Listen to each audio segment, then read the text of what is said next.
Today we are talking about public speaking in the year 2020, which basically means talking to a camera. There's a certain style and cadence of speech that might work when you're talking in front of a room of people, but won't work quite as well when you're talking and delivering ideas to a camera. The key here is delivering ideas and sentences and phrases piecemeal. Say short and declarative sentences or phrases, and rely upon the fact that you'll later edit out the space in between them in a nonlinear editing program like, say, Final Cut Pro or iMovie. This style is called jump cutting. Jump cutting is part of the visual language of YouTube and TikTok, etc. It is a hyperreal style that relies upon the technology of the medium, in this case video, that you're using to communicate an idea. It can feel a little bit unnatural if you're used to public speaking, because you have to deliver things in such a disjoint manner. This isn't how humans talk.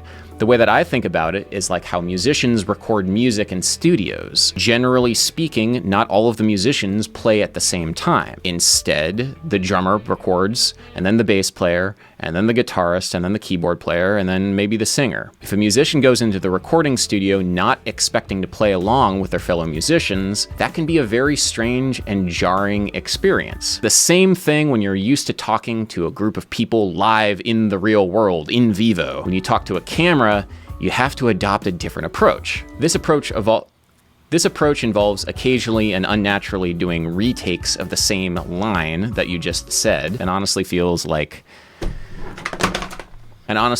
rather strange to redo, especially if there's technical mishaps that occur while you're talking. But just like removing ums and ahs from your public speaking cadence, it ends up feeling natural after enough practice, especially if you know how the final result will come together. Final result relies on jump cuts. Jump cuts focus attention at the ends of phrases. For that reason, if you study the cadence of YouTubers like Marquez Brownlee, he'll often talk in a fairly conversational tempo through most of the statement and then speed up very quickly at the end. This speed at the end has the general effect of taking thoughts and propelling them very clearly into the next sentence. This kind of conversational tempo that you're hearing right now ends up being a way of commanding attention while at the same time letting yourself collect your thoughts. There are other ways of doing this. You can script out every word and memorize it, although that's probably not the most efficient way of doing things. You can use a teleprompter too.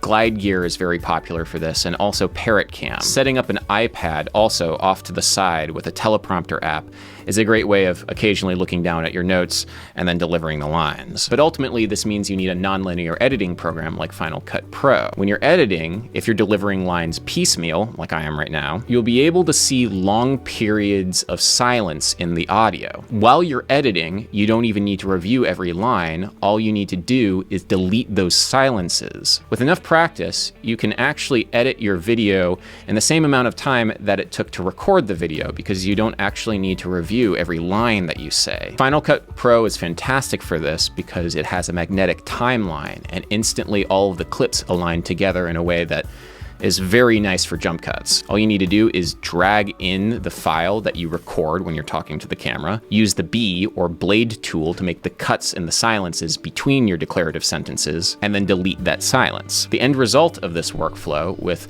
all of these jump cuts and the rather unnatural cadence, is something that at least gives the impression of a professionally produced video. You could, if you want, talk for longer periods of time, and then where you feel like there needs to be jump cuts, make those edits. But if you go into recording your video knowing that there will be jump cuts, that can affect the way that you deliver lines. It's a brand new way of delivering information that, again, might feel very unnatural if you're not used to it, but the end result, I think, speaks for itself, or at least I hope it does. We'll see how this video comes together in the edit. But won't work quite as well when you're talking and delivering ideas to a camera. The key here is delivering ideas and sentences and phrases piecemeal. Public speakers say short and declarative sentences or phrases and rely upon the fact that you'll later edit out the space in between them in a nonlinear editing program like, say, Final Cut Pro or iMovie. This style is called jump cutting.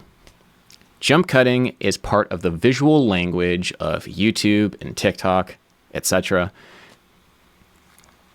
It is a hyperreal style